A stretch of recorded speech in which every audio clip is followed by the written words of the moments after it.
और चले सीधा रुख करेंगे इंदौर का, जहां पर मध्य प्रदेश के मुख्यमंत्री डॉक्टर मोहन यादव पत्रकार वार्ता कर रहे हैं। सुनते हैं। भूमि पूजन, उनके अनुदान के वितरण सबको साथ ही करते जाते हैं, तो सब मिला के 30,000 करोड़ का आज का हमारा अपना यहाँ का निवेशकों के बीच में ये निवेश हुआ है, जिसमें अकेले 12,473 करोड़ की इंडस्ट्री के इस सेक्टर की मैं बात कर रहा हूँ। और जब मैं आपके साथ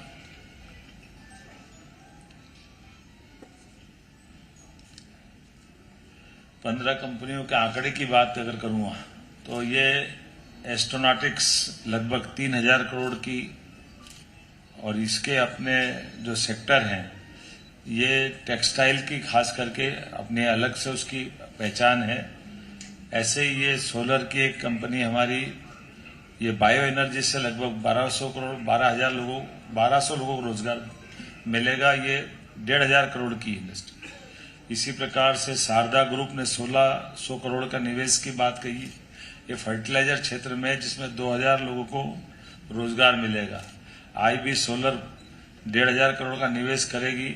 इसमें भी एरोस्पेस और डिफेंस के सेक्टर में 2,000 लोगों को रोजगार मिलने वाला है। GPS रिन्यूएबल के माध्यम से आर्य ग्रुप आया है, जिसने 1,250 करोड़ की 2,000 लोगों को रोजगार देने के लिए सोलर मॉड्यूल पे मैन्युफैक्चरिंग का काम करेगा। हमारे भीलवाड़ा एनर्जी लिमिटेड ने 1,200 करोड़ की अर्थात 1,200 करोड़ की योजना के लिए आज अपने बीच में निवेश के आश्वासन पे बात हुई है। इसमें 500 लोगों को रोजगार मिलेगा। BEML ये 800 करोड़ का निवेश करेंगे और सोलर मॉड्यूल में इसमें भी 2,000 लोगों को रोजगार प्राप्त होगा। जिंदल ग्रुप इसके माध्यम से 800 करोड़ का निवेश और CBG प्लांट के ऊपर लगभग 1,000 लोगों को रोजगार देंगे। फेबियान टेक्सटाइल द्वारा 250 करोड़ का निवेश, ये सोलर मॉड्यूल पे काम करेंगे। Advance energy, Nirmal green energy, Bharat feed and खास करके ये अथर्व, पिडिलाइट, एस्ट्राइड, एसोर्टेड सब मिलाकर के ये 50, 60, 70, 100, अब आंकड़ा इतना बड़ा बड़ा होता है कि बात का आंकड़ा बोलने में भी सब मिला के जोड़ के बता दो तो ही फायदा है। तो ये सब मिला के 12,473 करोड़ का आंकड़ा है और ये 14,000 से ज्यादा लोगों को रोजगार कुल इसमें प्राप्त होने वाला है।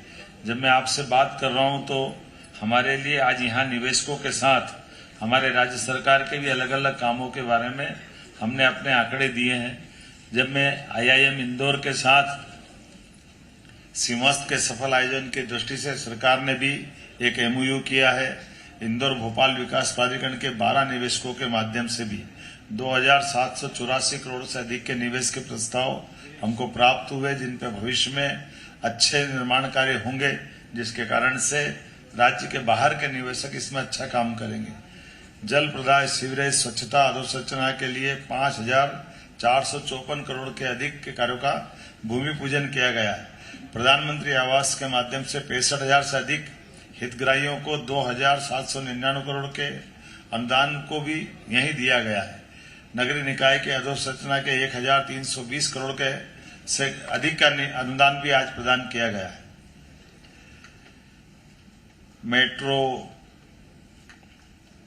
Metropolitan city, multi modal transport hub आदि कई सारे कामों के साथ प्रधानमंत्री ई-बस, और ई-बस में भी 582 इलेक्ट्रिक बस चलाने की बात हुई है।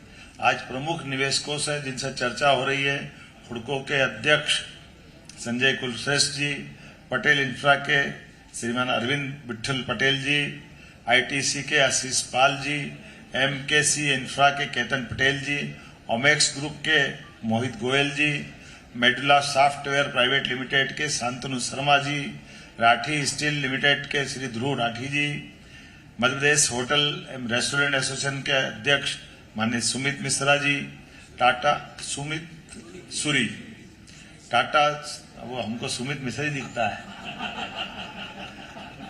इंदौर में आएंगे तो टाटा प्रोजेक्ट लिमिटेड के श्रीमती प्रीति पटेल जी, प्रफुल्ल चौधरी जी, साई ग्रीन प्राइवेट लिमिटेड के रितेश दास जी,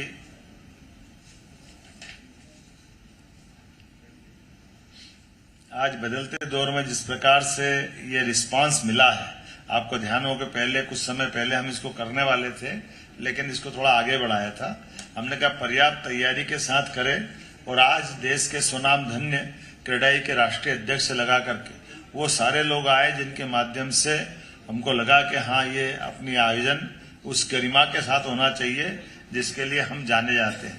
मैं आज के इस अवसर पर urban tech, urban greens, urban mobility, urban infra drive इत्यादि विषयों पर अलग अलग सत्रों का आयोजन भी यहाँ किया गया, जिनमें विशेषज्ञों ने अपने विचार मंथन किए और सुझाव भी दिए हैं।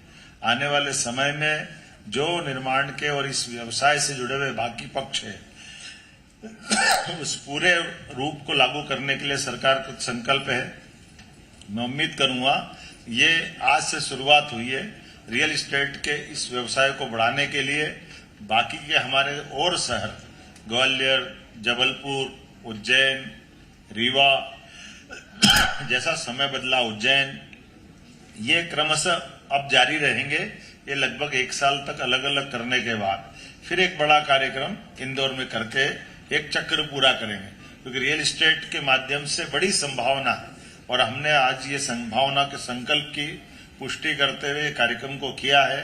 मैं उम्मीद करूंगा आपके सबके सहयोग से जब मेट्रोपॉलिटन सिटी बना करके हम अपने 2 महानगरों को नए शहरीकरण के दौर में पहुंचा रहे हैं, मूलभूत सुविधाओं के साथ भी बढ़ाते हुए, जैसे मेट्रोपॉलिटन सिटी की जो नेसेसरी आवश्यकता है उन सब पे हम काम कर रहे हैं। हम अपने पर्याप्त पीने के पानी के प्रबंधन कर रहे हैं, पीने के पानी के साथ बिजली के भी स्रोत हमारे पास पर्याप्त है।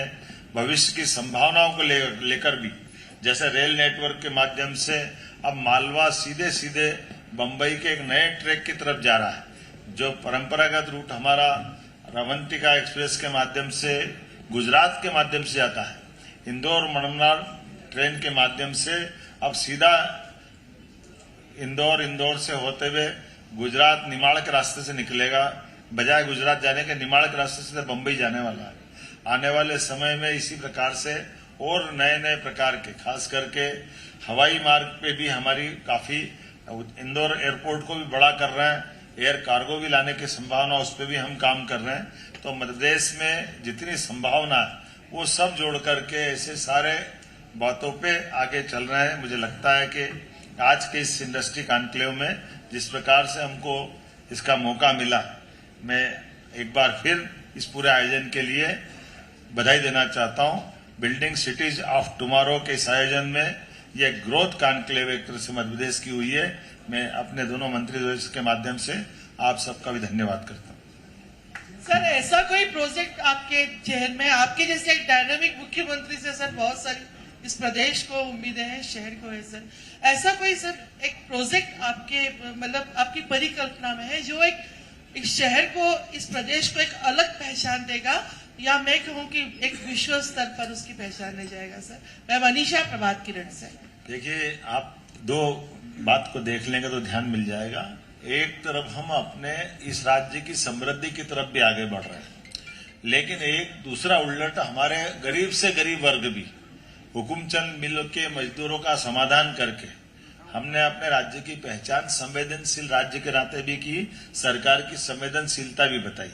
और तीसरी बात, वर्षों से 30 साल से ज्यादा समय से हजारों मजदूर अपने हक के लिए लड़ते रहे थे। ऐसे में उनका समाधान करते हुए ये मिल की प्रॉपर्टी पे भी बहुत बेहतर निवेश की एक बड़ी प्रकल्प की कल्पना की गई है, जो कमर्शियल और रेसिडेंशियल दोनों प्लान के आधार पर एक बड़ा मॉडल है। आप देखोगे तो आनंद आ जाएगा। ऐसे सेंट्रल इंडिया की सबसे बड़ी एक तरह से वो कमर्शियल एक्टिविटी का बड़ा केंद्र बनेगा। जिस तरीके से इन्वेस्टमेंट आ रहा है मध्य प्रदेश में, तो आने वाले 5 साल बाद में मध्य प्रदेश और विशेषकर इंदौर का क्या परिदृश्य देखते हैं? आपके किस तरीके का डेवलपमेंट होगा? देखिए, हमने कहा कि इंदौर का वो दौर पूरे प्रदेश को आगे ले जाए, इस कल्पना से काम कर रहा है। इंदौर हमारा बहुत समृद्ध है, सक्षम है। इंदौर में भी और संभावना है। लेकिन इंदौर के साथ साथ ये जैसे हमने कहा कि यहाँ के बाद पूरे प्रदेश में रियल इस्टेट की इसी प्रकार से इंडस्ट्री का एनक्लेव करते हुए हम उन सारी संभावनाओं पर काम करेंगे। मुख्यमंत्री जी, धार्मिक पर्यटन को लेकर आने वाले 10 सालों की बात करें तो किस तरह की योजना हमारी है, या कोई बड़े प्रोजेक्ट जो आने वाले समय में देखने को? आप किस रूप में चाहते हो, थोड़ा आइडिया भी तो दे दो। मैं आपकी जानकारी के लिए बता दूं, जैसे हमारा अभी रोड इंदौर उज्जैन छोटा रोड पड़ रहा था, तो हमने पहले माननीय मंत्री अभी यहाँ है, तब आप रेलवे मंत्री थे, आपके माध्यम से हमने 4 लेन बनवाया था। आज जब वो 4 लेन भी कम पड़ा तो 6 लेन का काम चल रहा है। अब वो रोड कम पड़ रहा तो एक और रोड हम अपना नया ग्रीनफील्ड का, एक आपकी जानकारी में एक चिंतामन तरफ से दूसरा बना रहे हैं, एक अपना अमलताज मेडिकल कॉलेज से सीधा छिपरा को जोड़ के रोड बना लिया। अब मेट्रोपॉलिटन में तो इंदौर उज्जैन के 5 4 लेन आ गए। आप ये जो जिस प्रकार से ग्रोथ हुई है, बदनावर तक का अगर बेल्ट हम मेट्रोपॉलिटन तक ले रहे हैं तो भविष्य की दृष्टि से कल्पना कर सकते हैं ये 9,500 किलोमीटर का पूरा वर्ग किलोमीटर का एक पूरा महानगर बनेगा, जिसमें 5 जिले आ रहे हैं, देवास, शाजापुर, उज्जैन, धार, इंदौर, इसी प्रकार से भोपाल का भी होगा। यही कल सिलसिला आगे जाकर के जबलपुर ग्वालियर से जुड़ेगा। बहुत धन्यवाद। मुख्यमंत्री जी, मेट्रोपॉलिटन